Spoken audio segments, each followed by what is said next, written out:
Also, everybody, it's Spikey Belmont. Today on Villains Incorporated, I figured we'd take a look at the complete opposite of what I reviewed last time.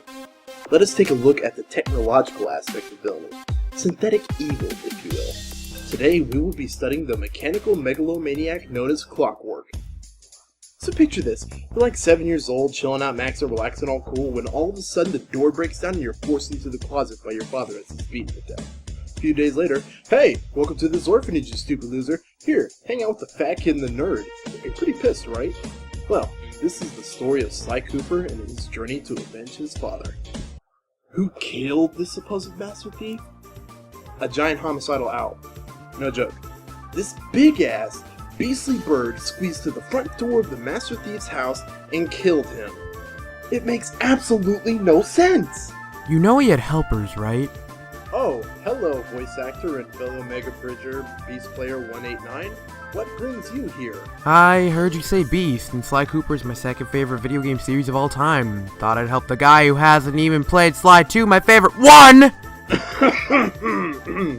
Right, I guess it's not fair for me to talk about Clockwerk since I've only played half the story of it, technically. Hey, that's what you paid me for. Whoa, whoa, whoa, whoa, shh. I didn't say anything about pay. Then why am I here? Wait, Beast, come back!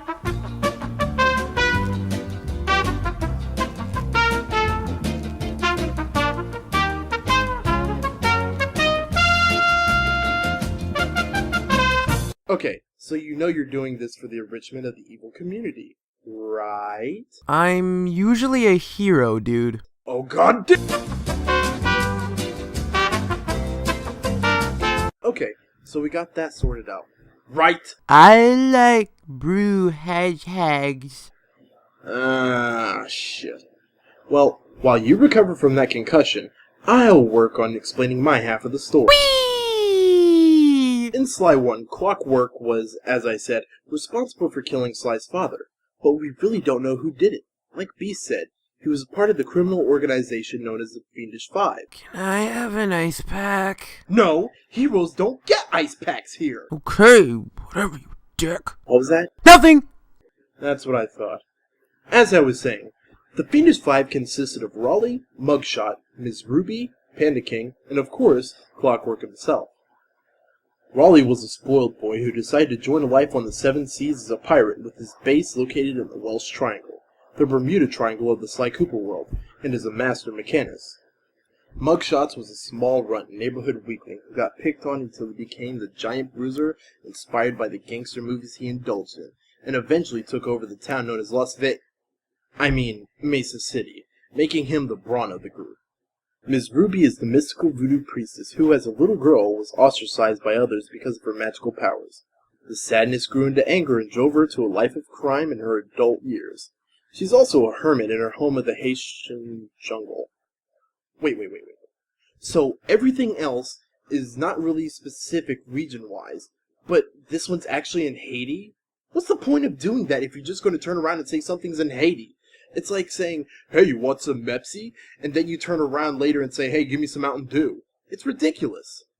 Moving on, we have the demolitions expert Panda King, who again, as a young child, admired the nobleman's fireworks and dedicated his adolescent life to perfecting his craft, but was shunned because of his clothing.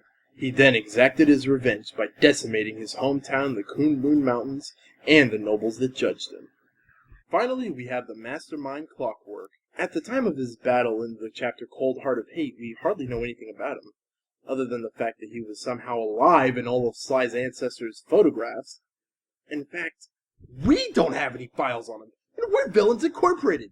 You! No files! Explain! Now! What? Sly 2! Go! Okay, then! Well, I'll start with the beginning. Sly and the gang went to a museum to steal the Clockwerk parts back after they were recovered from the Krakow volcano after Sly 1. But when Sly went to the location, he was told a gang called the Claw Gang stole Clockwerk's parts before Sly could. Wait, you mean that 2-bit gang of misfits we don't have a file on again? Motherfucker! Well, in Sly 2, the Claw Gang members aren't so unknown as you think. The first member of the Claw Gang is Dimitri. That guy you bust out in Sly 3? Yes, that's the same purple lizard, but in this game, he's a villain. Oh good. The two-faced goody two-shoes, eh? No need to document them, I guess. Can I continue? Yeah, sure, just let me create these new files for these petty miscreants. Well, Dmitri started out doing art, but no one really cared for that. So he got really mad and started making forgeries of other famous paintings. And being the silky smooth dude that he is, he owns a nightclub. A nightclub? For villains? How come I've never heard of it? I've only been going to Club Lex. Well, Sly crashed the party by literally making the building's front fall into the street and break the fountain. Son of a bitch! Well, was the music any good? Here, listen for yourself. Show your bling and let me shine you.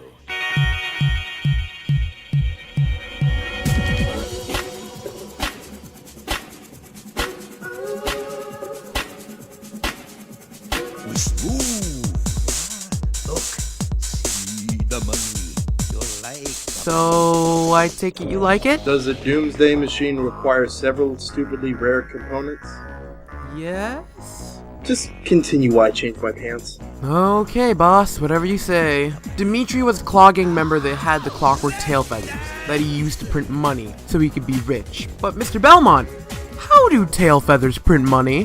Nanomachines, son. Really? I'd expect a better explanation from the Villains Incorporated. Again, no files. This is why heroes are better. Just get on with it before I call security. Does that mean I can leave? No! Continue! Fuck. Fine! Well, the next Claw Gang member is Rajan. He grew up on the streets of Calcutta, Oh, come on! where he sold illegal spices on the street, and from that, he grew into the Lord of the Hills, and was rich. And was rich. Wow. What a card. Next. Well, he got the Clockwerk wings and heart. Well, the wings were just to show off, but the Clockwerk heart was the one he cared about the most. It helped pump illegal spices. What? That owl must have had worse heartburn than the Panther King and Conquer. Pass that man some Tums and Pepto-Bismol already. I don't see what's so dangerous about this guy. I mean, sure, he's got the whole tiger thing going on in illegal spices, but he sounds like a complete pushover. Well, he can summon lightning, stand toe-to-toe with Murray, but he's afraid of water. He gets a promotion for having wicked sick lightning powers, but he loses points for being a big pussy around water and getting beaten by a pink hippo. He gets the status of somewhat threatening. Next!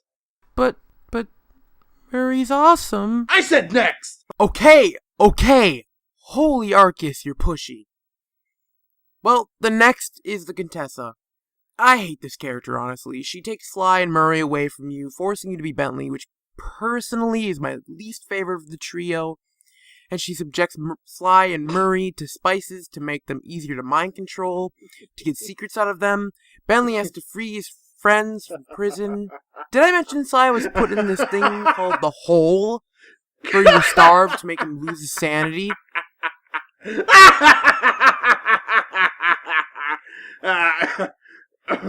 Oh, that's terrible.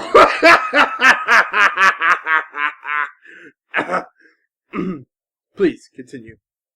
You're a jerk, you know that. No, I'm a villain. Huge difference. Such a difference. But whatever. In the end, Bentley saves Sly, and they infiltrate her prison with a tank and blast the doors open. Then Sly has to fight Murray to regain his sanity. Then all of them chase Contessa down, but she escapes in a blimp. Oh, classy. Very Bond-like. The next episode still has Contessa in it, but it's focused on the fight between Contessa and Neela, with Sly and the gang both of their targets. In this episode, we find out that Contessa has the Clockwerk eyes. The Clockwerk eyes can hypnotize any foe. With this, she ties Carmelita down and uses the Clockwerk eyes to get info out of her. Contessa wants to frame her because she got kicked out of Interpol, and apparently she knows too much. Meh. 2 out of 10. Wouldn't ship. Why are you saying this? Who could ship this? This is fucking Charlotte's Web. What would it be called? The Contessa's Web of Seduction? Well, at least I got good fan fiction for the torture chambers now. The fuck? Oh god, I've exposed our secret torture methods. Just continue. Sly steals the Clockwerk eyes back and fights Contessa and finally finishes her off. Nice detail. We're updating a file, you plebeian. More details! What the hell? Security was supposed to frisk you. They just kinda dragged me in. This is why we always lose. You're lucky I have to keep you alive during this process. Okay, boss. Whatever you say. Well, next we go to the lovely north to Canada, eh? To our next Claw Gang member, John Bisson. Canadians are weird. Please continue. A. John Bisson has stolen the Clockwerk lungs and the stomach to keep his trains running to bring spices around the world. The hell? No wonder this guy hates everything. He always has heartburn, he has to breathe smoke and ashes, he always has a stomach ache. Sly did him a favor. Clockwerk's life had to be a living hell. I kinda have to agree, that would suck.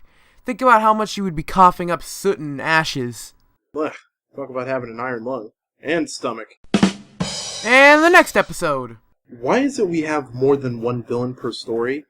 It makes no sense. In our data it says that Sly can't take down more than one villain without help. And I doubt the turtle is any help. But Bentley's the one that fights him in the boss fight. Ew. What's with that nerd deciding to step out of order? Tell me he at least shoves him into a locker later.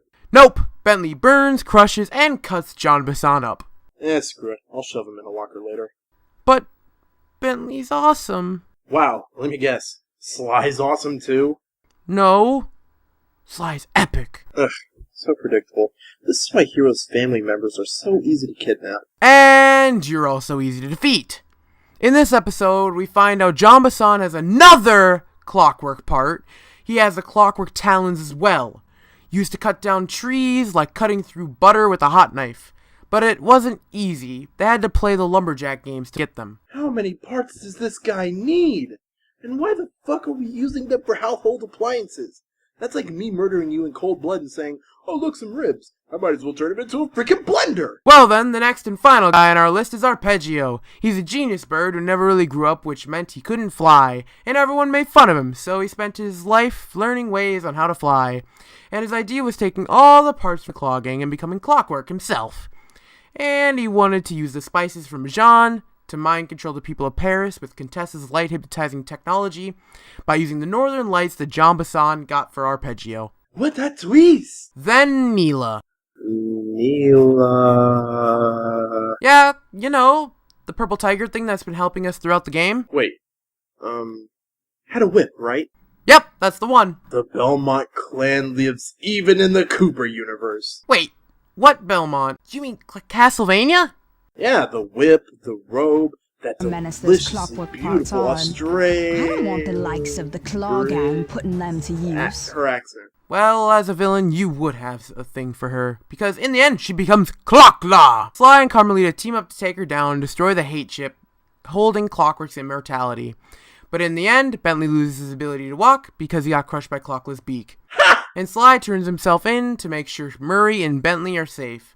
And Sly and Carmelita have a sweet talk in the helicopter, and Sly escapes with the help of Murray, and that's the end of Sly 2. What'd you think, Spikey? Really? That's the end?